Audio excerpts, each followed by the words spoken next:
Welcome to Sarah Wood's Tale.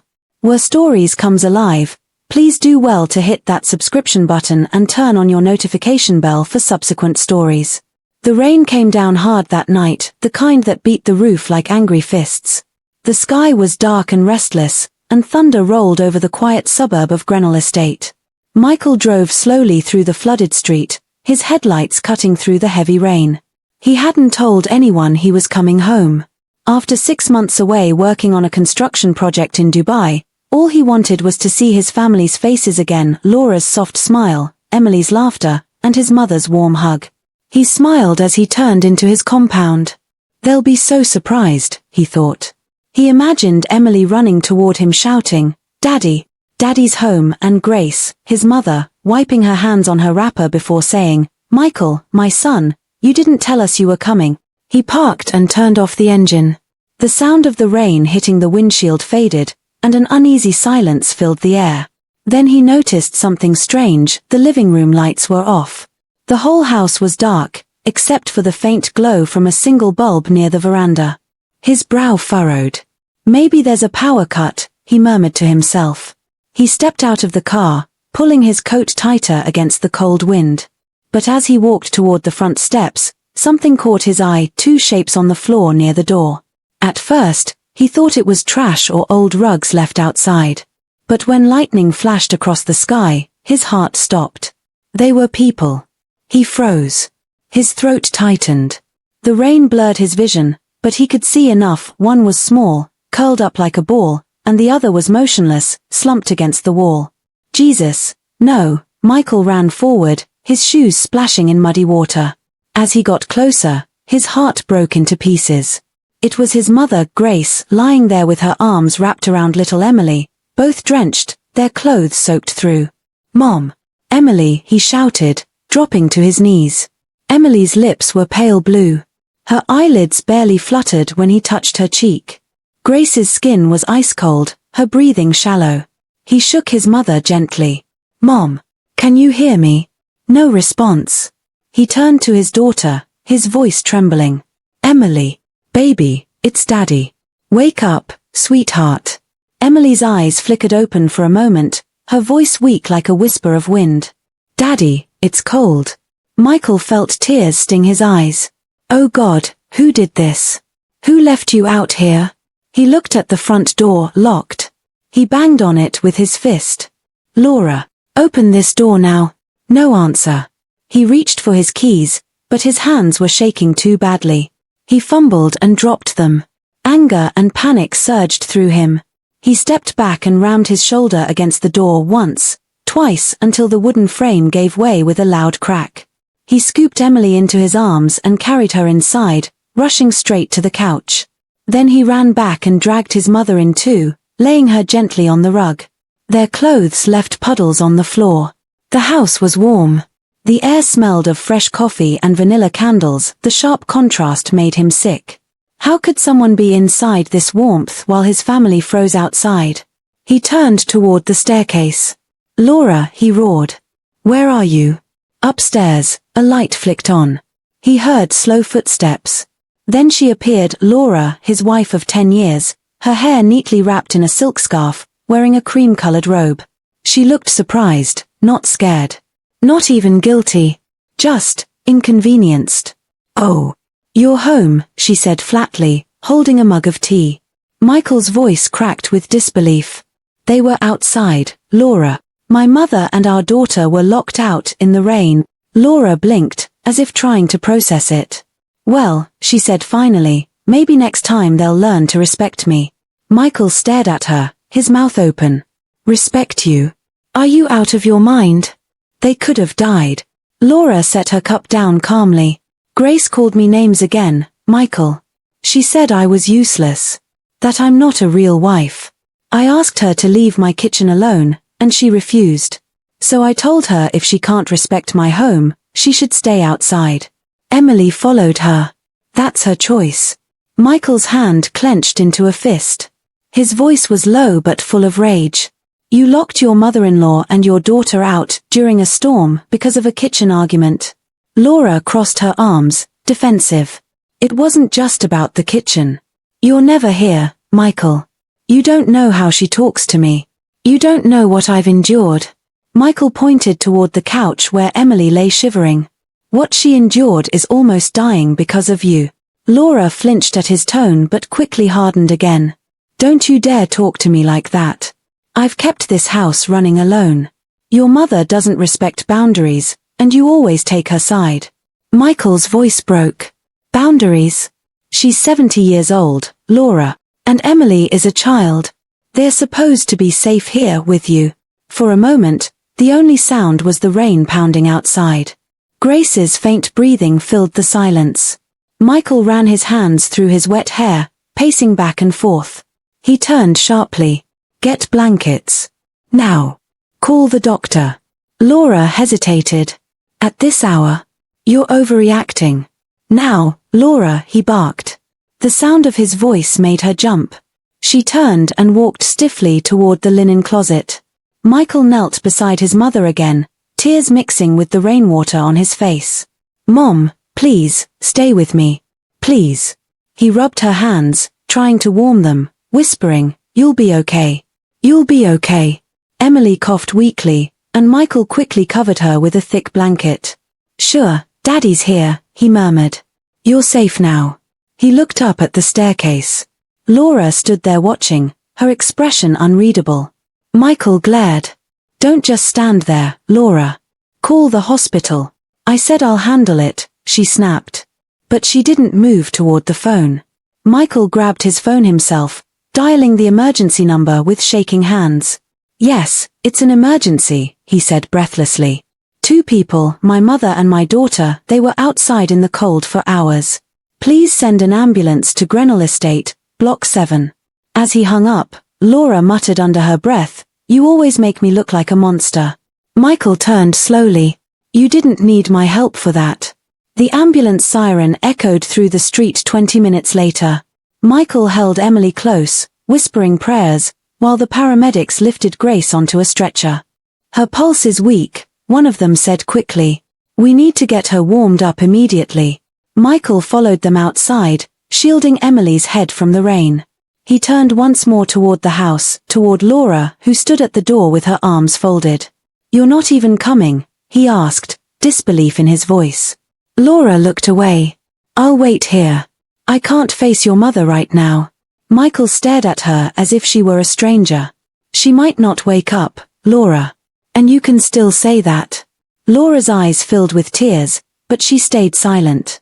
Michael shook his head and got into the ambulance, holding Emily's hand as they sped off into the storm.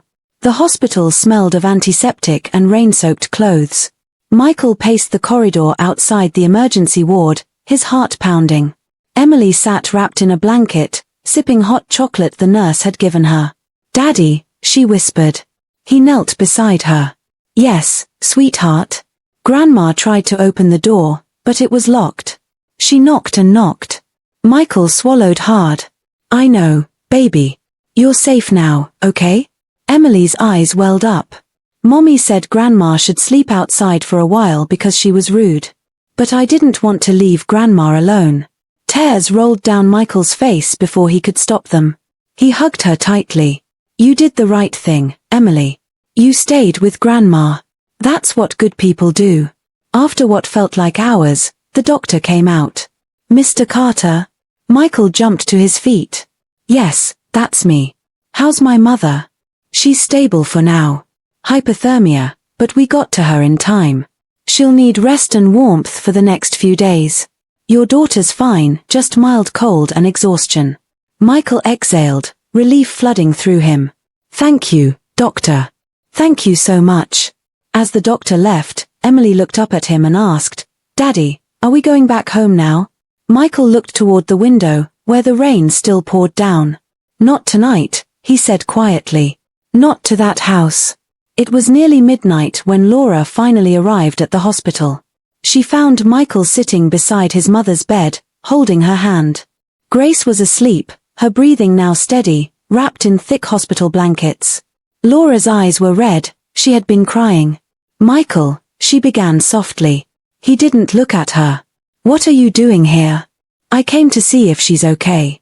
He turned, his eyes full of anger and exhaustion. Now you care. Don't talk to me like that, she said, her voice trembling. You don't understand what I've been going through. Michael stood up slowly. Then make me understand, Laura. Help me understand what kind of pain makes a woman lock her husband's mother and child outside in a storm. Laura wiped her tears. Your mother treats me like a stranger in my own home. She criticizes everything I do. She told me I'm not fit to be a wife. She told Emily I'm wicked. I've had enough, Michael. I lost control. Michael's face softened for a moment, but his voice remained cold. Losing control is shouting, Laura. Not locking people outside to freeze. I didn't think it would rain, she whispered. Michael laughed bitterly. Oh, so that makes it okay? Laura's shoulders shook as she began to cry. I didn't mean to hurt them. I just wanted peace. Michael looked at her for a long moment. This was the woman he had once called his peace. But now she looked like a stranger wearing his wife's face. He sighed. Peace doesn't come by breaking others, Laura. It comes by love. And tonight, you forgot what love means. Laura took a step closer. Michael, please. Don't turn away from me. He stepped back. I'm not the one you should be asking forgiveness from. He turned toward his mother's bed. Grace stirred slightly, murmuring in her sleep.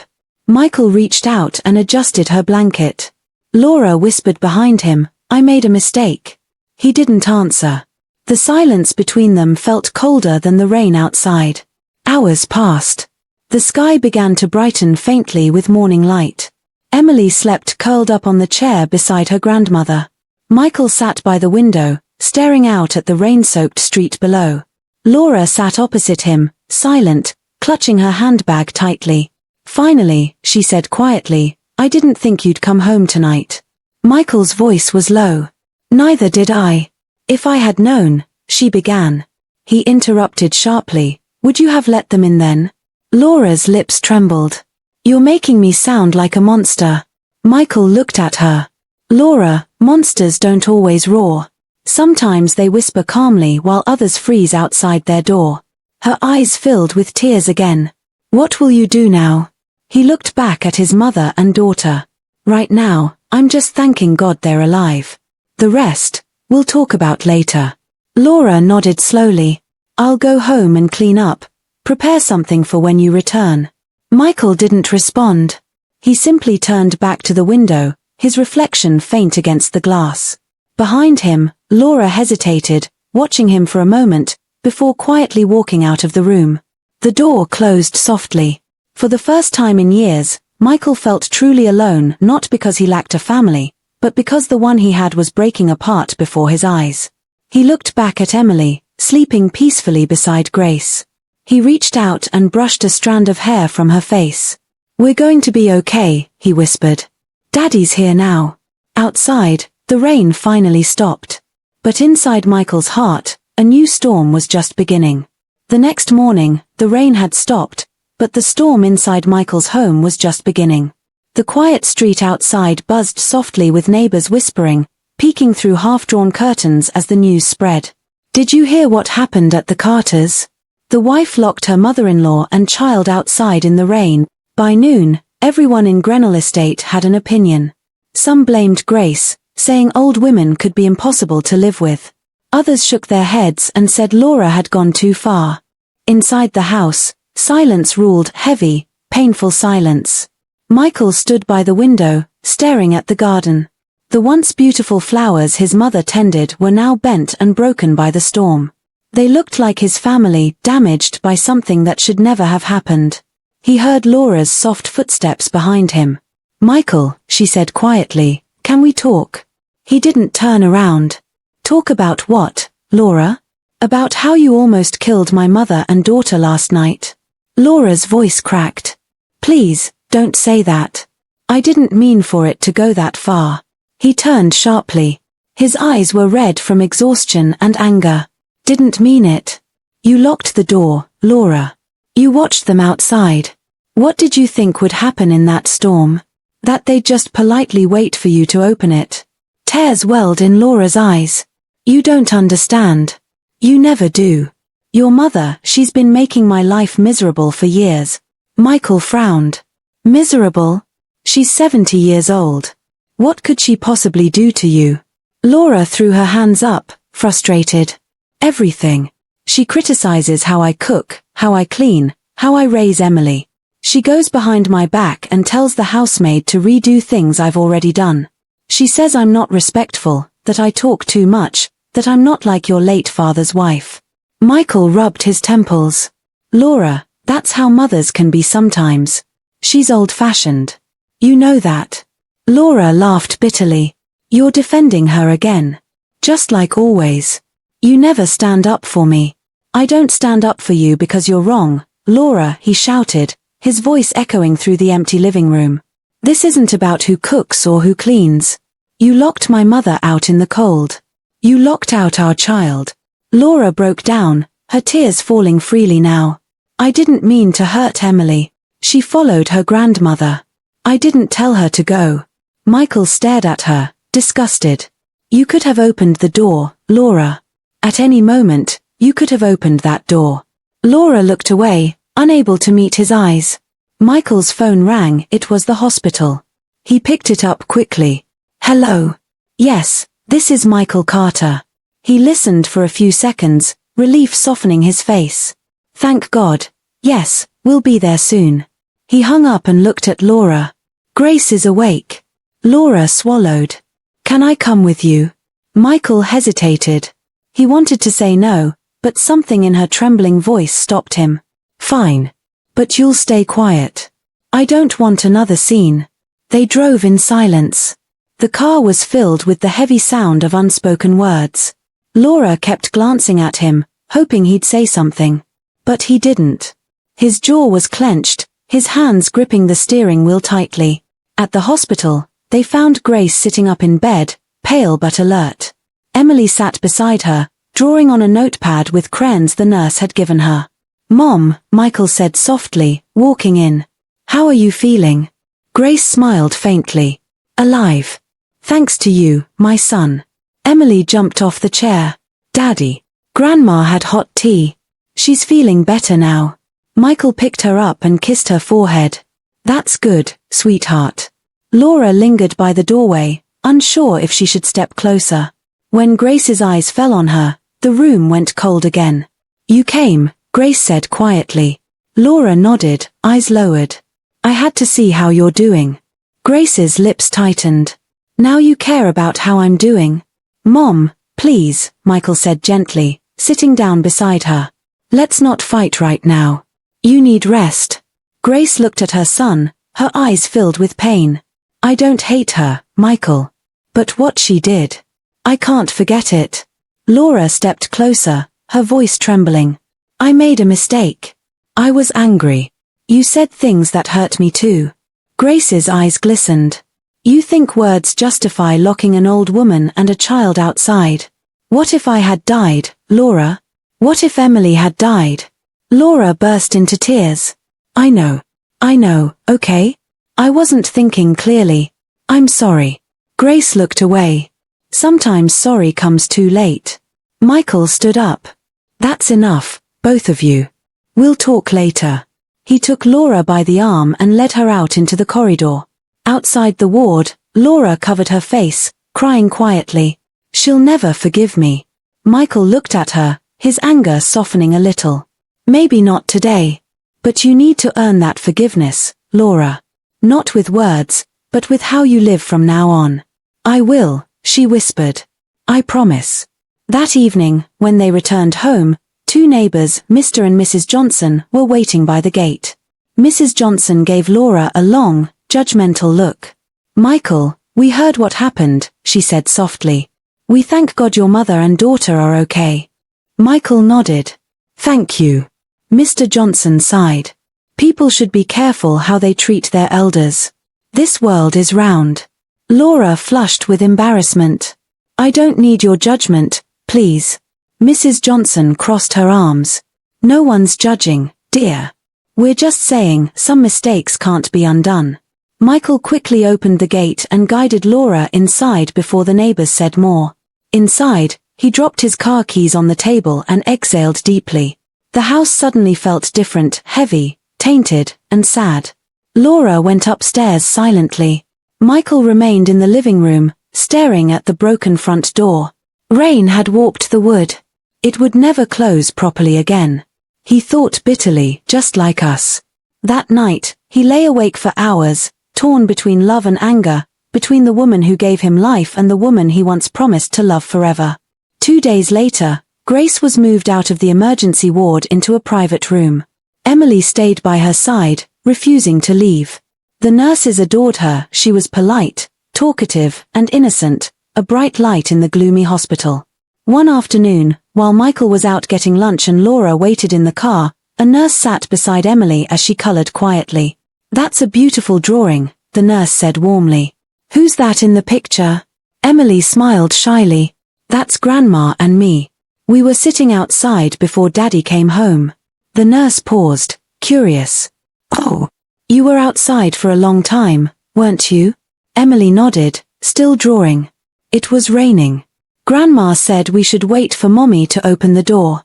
But Mommy didn't." The nurse frowned slightly. "Did you knock?" "Yes," Emily said. "Grandma knocked and knocked. Mommy was angry because Grandma used her old pot to cook soup." The nurse's eyes widened. "Her old pot?" Emily nodded again, coloring carefully. "Mommy said that pot was dirty and full of village curses. But Grandma said that pot made the best soup. Then Mommy shouted and pushed Grandma.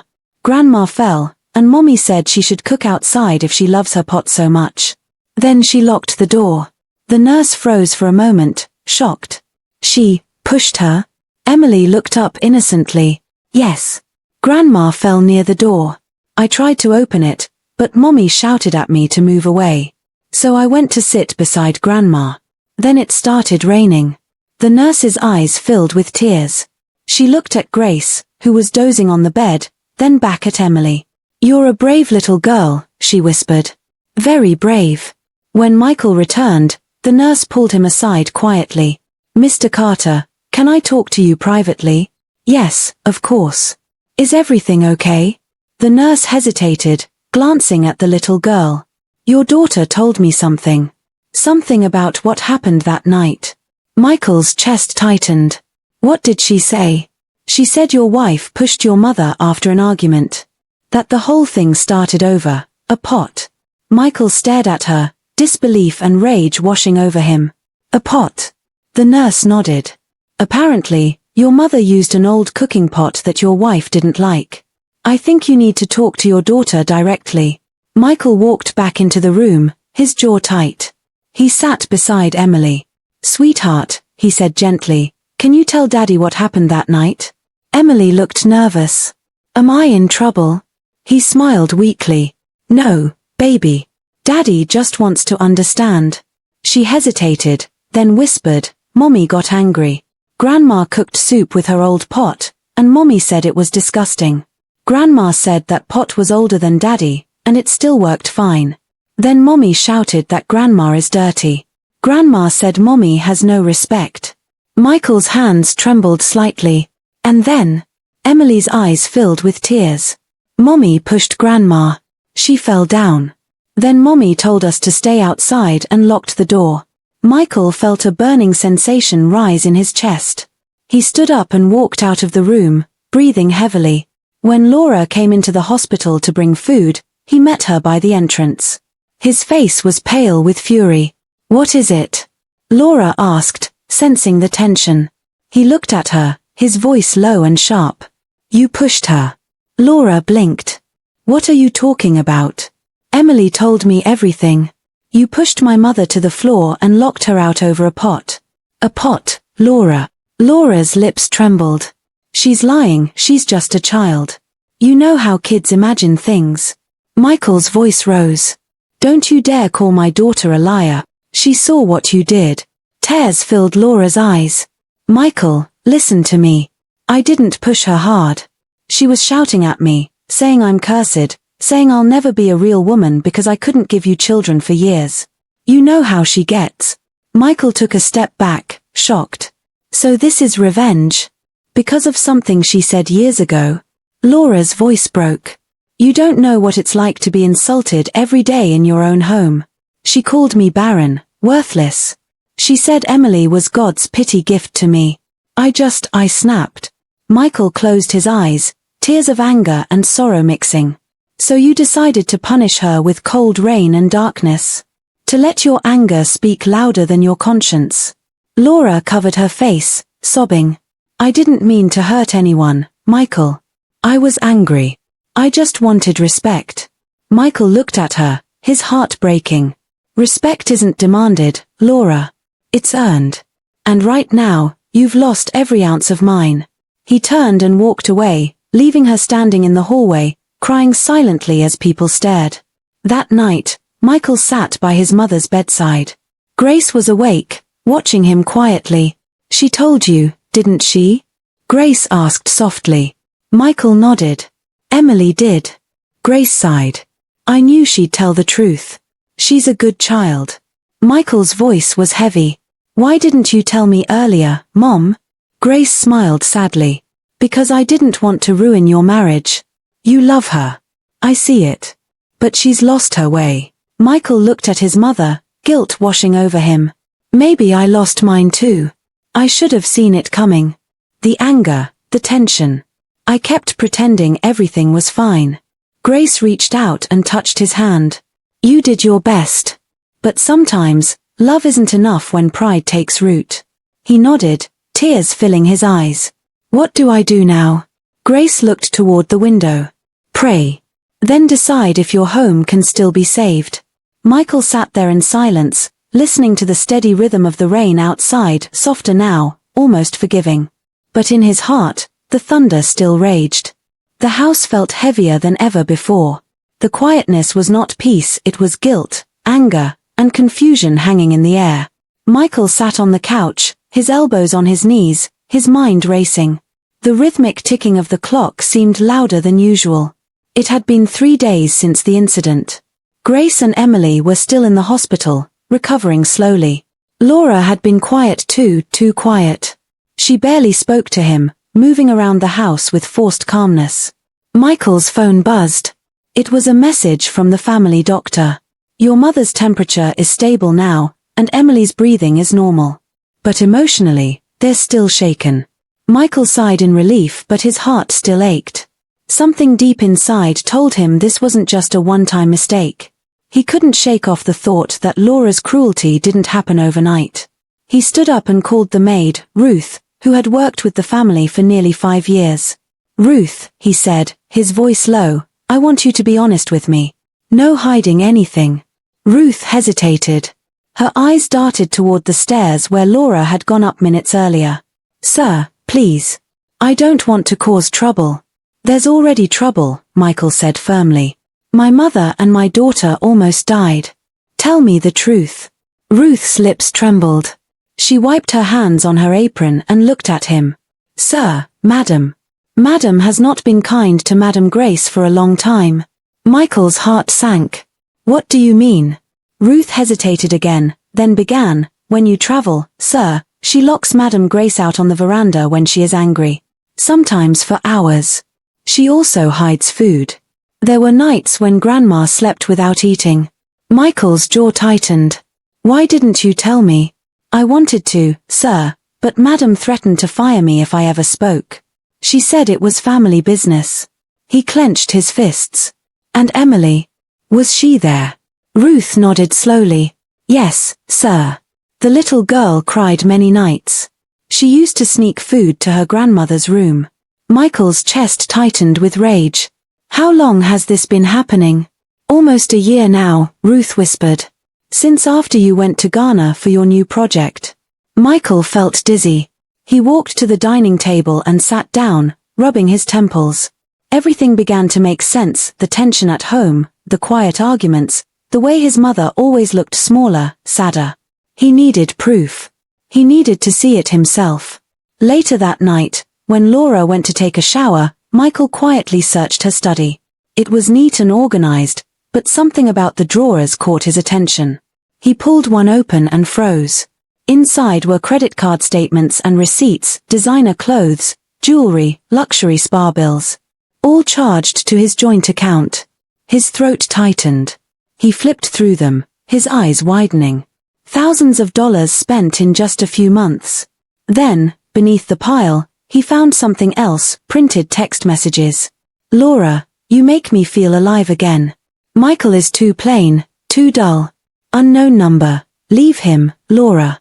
You deserve better. I can give you the life you want. Michael dropped the papers as if they burned him. He could barely breathe. He looked at his wedding photo on the shelf, Laura smiling brightly, her hand resting on his chest. All that time, it was just an act. When Laura came downstairs later, wrapped in her silk robe, she noticed the papers scattered on the table. Her face went pale. Michael, she whispered, you went through my things? He stood up slowly. His voice was cold. You've been spending our savings. You've been starving my mother. And now I find out there's someone else. Tears filled her eyes. It's not what you think. Then tell me what it is, he thundered. Laura began to cry. You were never here. You left me alone with your mother judging me every day. She looked at me like I didn't belong here, like I was some outsider. I lost myself trying to please her, trying to be good enough for you. Michael shook his head. So your revenge was to freeze them to death? To starve her? To traumatize an 8-year-old girl? Laura fell to her knees. I just wanted peace in my home. I made mistakes, yes, but I was hurt too. But Michael couldn't look at her anymore. His chest ached, but not from love, from disappointment so deep it left him hollow. That night, he packed a bag and went to sleep at the hospital beside his mother's bed. The house he built with love now felt like a stranger's house. The following morning, sunlight filtered through the hospital curtains. Machines beeped softly beside Grace's bed. Michael sat beside her, holding her frail hand. Emily lay asleep in the next room. Grace opened her eyes slowly and smiled weakly. Michael, her voice was soft, cracked with age and exhaustion. Mom, he whispered, standing quickly. You're awake. How do you feel? A little better. My bones are still cold, she said faintly. Tears welled in Michael's eyes. I'm so sorry, Mom.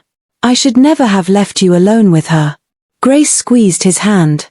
You didn't know, my son. You were trying to provide for us. There was a long silence. Michael looked at her face, noticing how thin she had become, the sadness etched into her wrinkles. Mom, he finally said, the maid told me everything. About how Laura treated you. Grace turned her face away, her eyes glistening. I didn't want you to find out. You have a soft heart, Michael. You would have left your work and come home. I couldn't let you do that. Michael's voice trembled. Why didn't you tell me, Mom?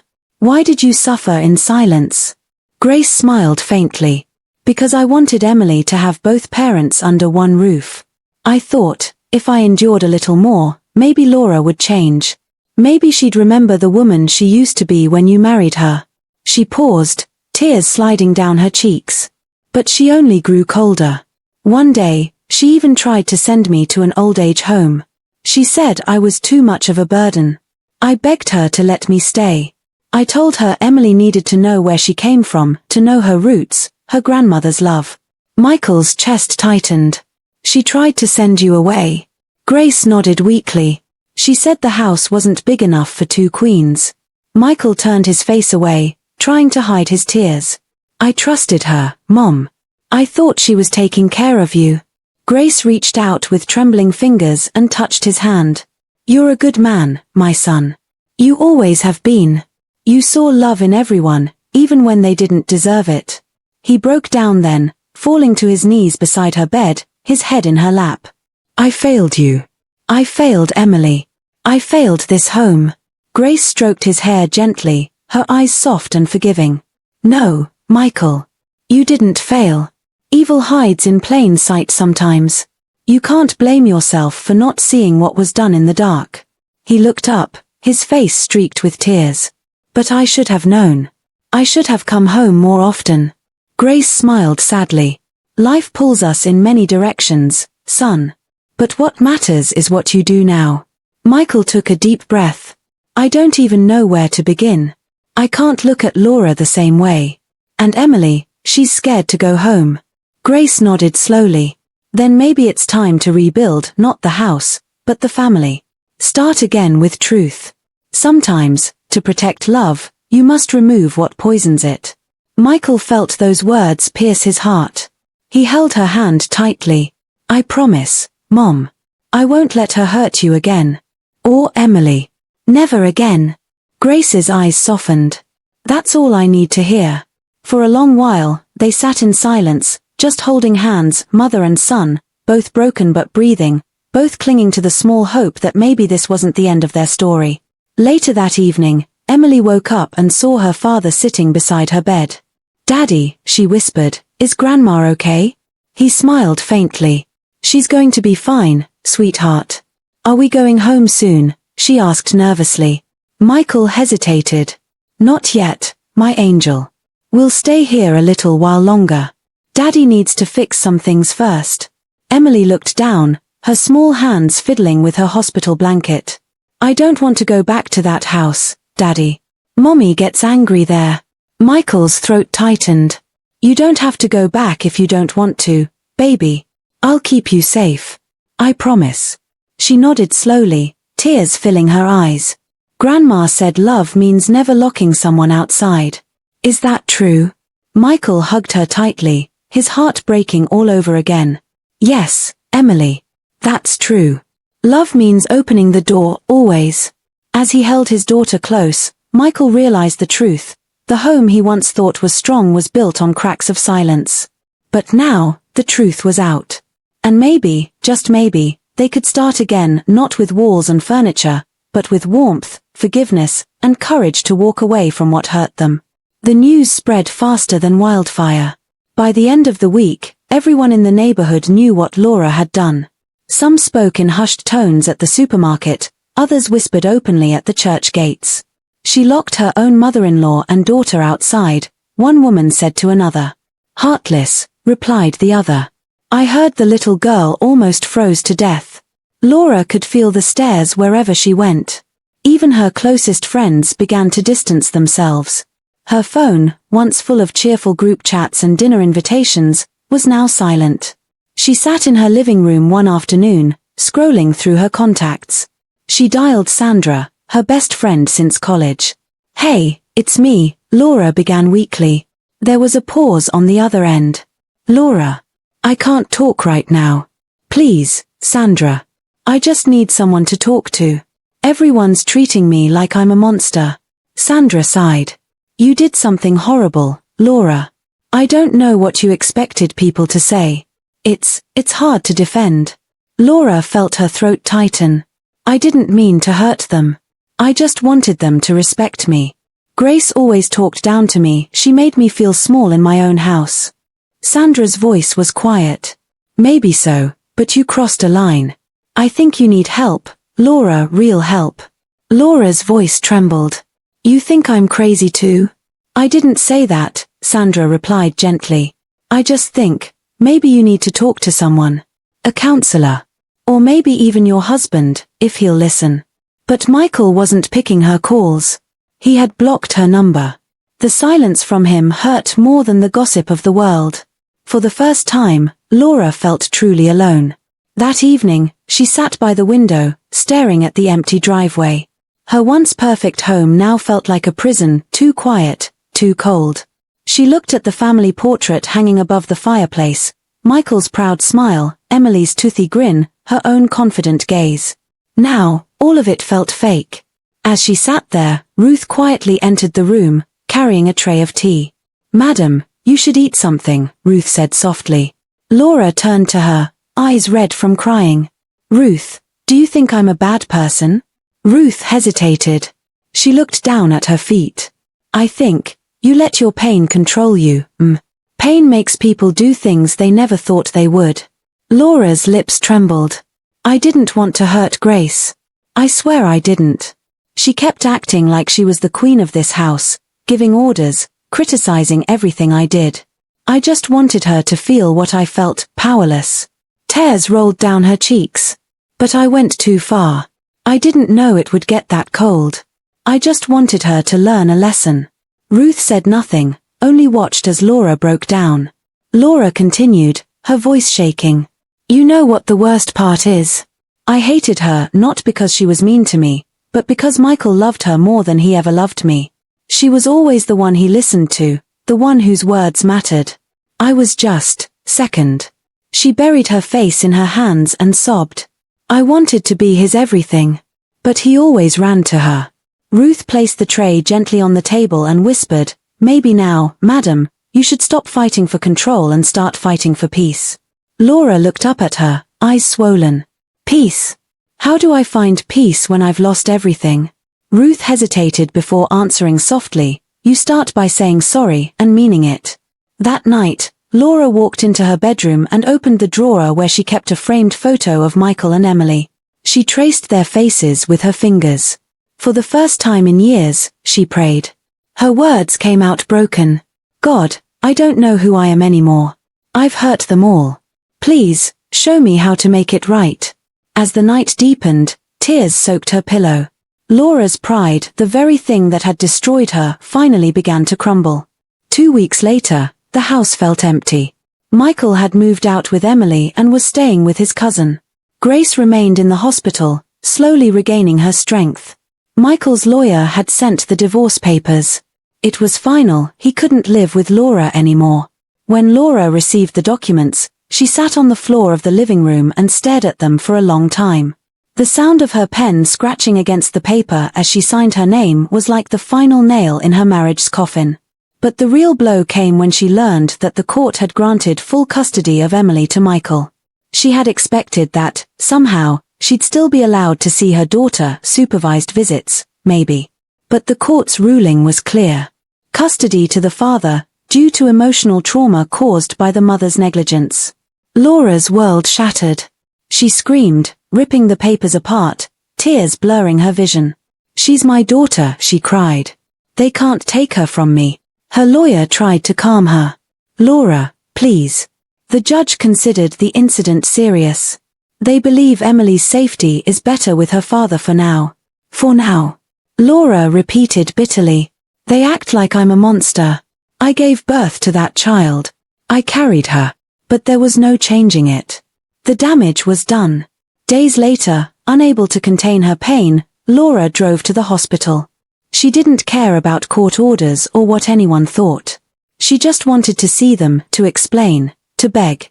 When she walked through the hospital corridor, nurses stared but didn't stop her. She reached Grace's room and paused at the door. Michael was inside, sitting beside his mother. Emily was drawing quietly in the corner. Laura's heart broke at the sight. Her family, her life all in one room, but none of them hers anymore. She pushed the door open slowly. Michael looked up, his face hard and unreadable. What are you doing here, Laura? He asked coldly. I needed to see you, she whispered. Please, Michael, just listen to me. He stood up, his expression tense. You shouldn't be here. You've done enough damage. Laura's voice cracked. I know I hurt everyone. I've lost everything. But please. I'm begging you, just let me see my daughter. Let me apologize.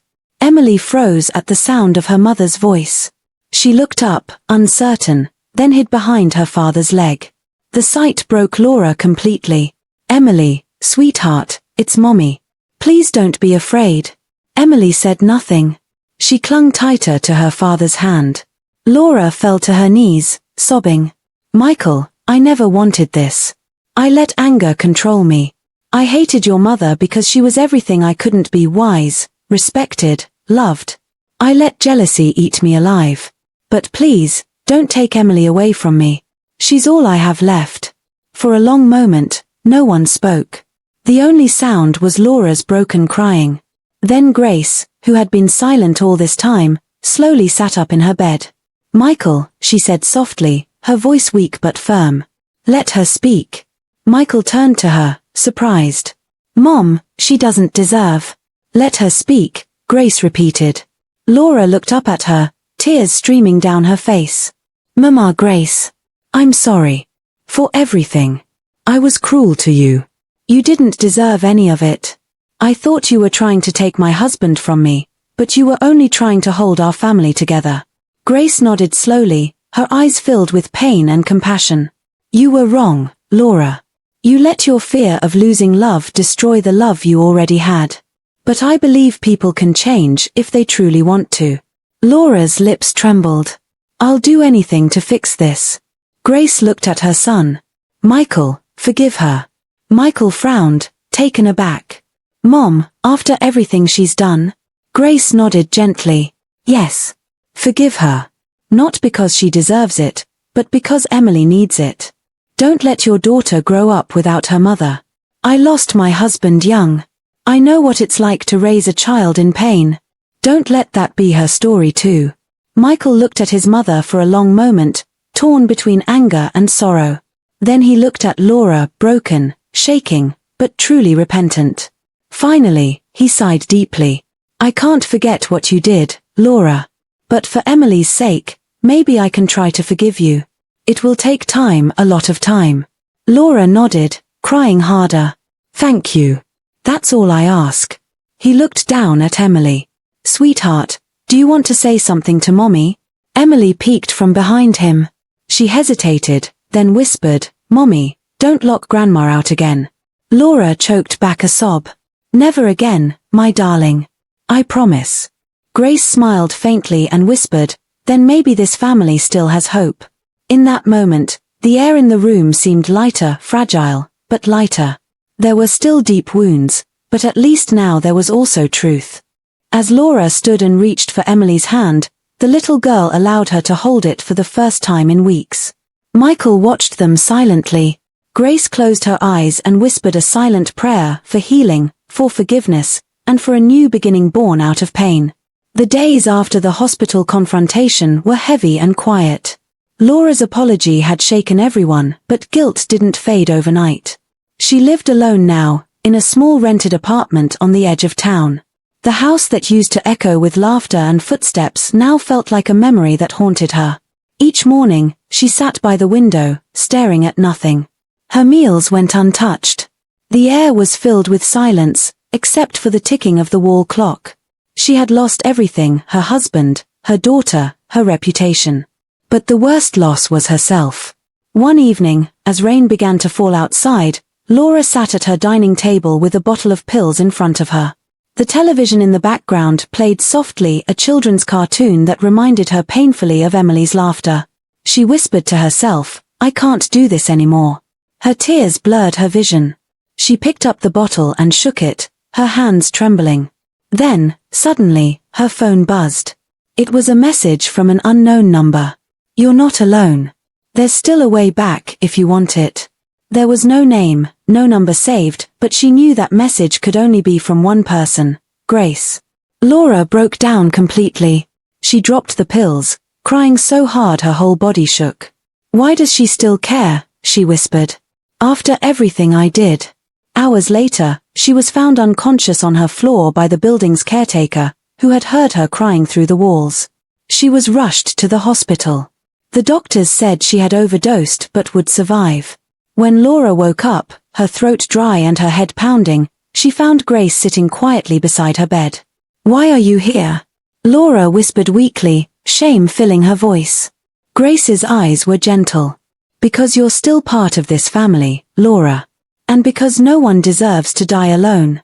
Laura turned her face away. You should hate me. You should. Grace reached for her hand and held it gently. Hate won't heal anything.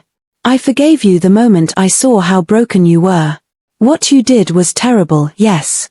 But that darkness you carry, it's not the end of your story. You can still change. Laura's eyes filled with tears. I don't know how to fix myself. You don't have to know everything right now, Grace said softly. You just have to take one small step toward light every day. Laura looked at her, confused. After all I did to you, you're still kind to me. Why? Grace smiled faintly. Because I've been where you are. After my husband died, I was angry at the world too. I pushed people away, even my son. But life taught me something. When you choose kindness over anger, you heal twice, yourself and the person who hurt you. Tears rolled down Laura's cheeks. She sobbed silently. I don't deserve this forgiveness. Grace patted her hand gently. None of us deserve grace. That's why it's called grace. Those words sank deep into Laura's soul. When Grace left, Laura stared at the ceiling for a long time. For the first time in years, she felt something stir in her chest, a flicker of hope. The next week, she began therapy. At first, she was hesitant. She sat in the therapist's office, arms crossed, eyes distant. Dr. Helen, a calm woman with silver hair and soft eyes, asked gently, "Why are you here, Laura?" Laura took a deep breath. "Because I destroyed everything I loved. Because I hated people who only tried to love me. Because I don't even know who I am anymore." Dr. Helen nodded. "That's a good place to start, knowing that you need help." As weeks passed, Laura began attending group therapy sessions for women struggling with anger, trauma, and resentment. In the beginning, she barely spoke. But as she listened to others, women who had suffered abuse, heartbreak, or betrayal, she started to understand that pain was not unique to her. Everyone carried a scar. One day, during a session, a woman named Clara said, "I used to think forgiving myself was weakness. But it's actually freedom." Those words stayed with Laura. That night, she wrote in her journal, "Maybe healing isn't about forgetting what I did. Maybe it's about learning to be better every day." She began volunteering at a shelter for homeless women, cooking, cleaning, and listening to their stories. It was her way of giving back, of rediscovering her purpose. From afar, Michael heard about her progress. Ruth told him how Laura had changed, how she no longer blamed anyone but herself, how she had begun to live differently. Sometimes, Michael drove past the community center where Laura volunteered. He would sit in his car, watching her help others, a faint smile on his lips. Grace noticed the look in her son's eyes one evening. "You still care about her," she said softly. Michael sighed. "She hurt us, Mom. I can't forget that." "I'm not asking you to forget," Grace replied. "But maybe one day, you can remember her without pain." Michael didn't answer. He only looked out the window, watching the rain fall. Far away, Laura stood under the same rain after another therapy session, closing her eyes and whispering a quiet prayer. For the first time in years, she didn't ask for anything. She simply said, "Thank you for another chance." Months passed. Seasons changed. Grace had recovered completely and now spent her days gardening and playing with Emily. Michael's heart had softened over time. He still didn't fully trust Laura, but the anger that once consumed him had faded. Emily often asked about her mother. "Daddy, when can Mommy come home?" she would ask, her big brown eyes filled with innocence. Michael would smile sadly. "Soon, sweetheart. When everyone's ready." One evening, a storm rolled through the town. The sky was heavy with dark clouds, and rain poured down in sheets. The wind howled, bending the trees outside the window. Grace sat knitting in the living room while Emily watched cartoons. Michael was in his study, going through some paperwork. Then a knock at the door. It was soft at first, barely audible through the roar of the storm. Grace looked up. Another knock, louder this time. Michael walked out of his study, frowning. Who could that be in this weather? He opened the door. There, standing in the rain, was Laura. Her clothes were soaked, her hair clung to her face, and she held a small travel bag in her hand. Her eyes were red, but there was no anger in them, only sorrow and humility. "Michael," she whispered, trembling. "I had nowhere else to go." Michael stood frozen. 1,000 memories flashed before his eyes, the pain, the betrayal, the tears. Behind him, Grace slowly stood up, her gaze softening as she took in the sight. Laura lowered her head. "I'm not here to stay. I just wanted to say thank you. For saving me when I didn't deserve saving. For letting me see Emily in court. For not giving up on me completely." Michael's jaw tightened. "You shouldn't have come in this weather, Laura. You'll get sick." Laura smiled weakly. "It's okay. I've been through worse storms." Just then, Emily ran into the room. She froze when she saw her mother at the door. "Mommy," she whispered. Laura's lips quivered. "Hi, baby." Emily looked at her father, then at her grandmother. For a moment, no one moved. The rain pounded harder against the windows. Then Grace did something unexpected. She walked toward the door and placed a gentle hand on the doorknob.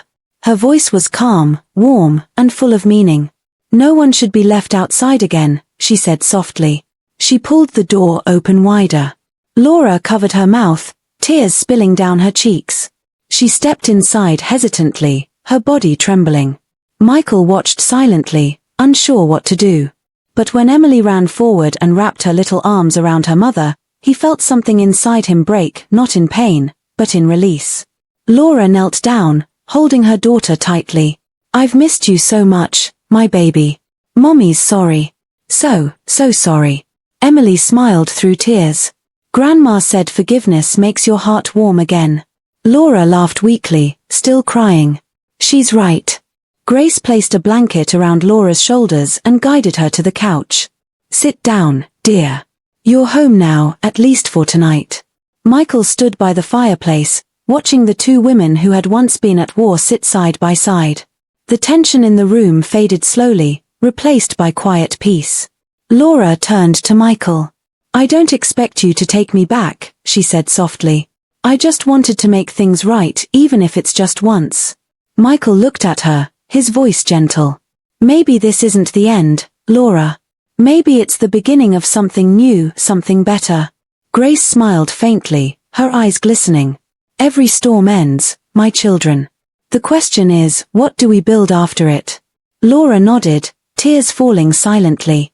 "A home without locked doors," she whispered. Michael nodded. "And hearts without walls." Emily climbed into her mother's lap, curling up under the blanket. Grace leaned back in her chair, watching the rain outside slowly fade into a soft drizzle. The storm was over, both outside and within their hearts. For the first time in a long while, the house felt alive again. And as the night grew quiet, Grace's words lingered in the air like a prayer. No one should ever be left outside again. Please don't forget to hit the like button, comment and subscribe. Your support is what keeps this stories alive. Thank you for watching and stay tuned to get more interesting stories like this.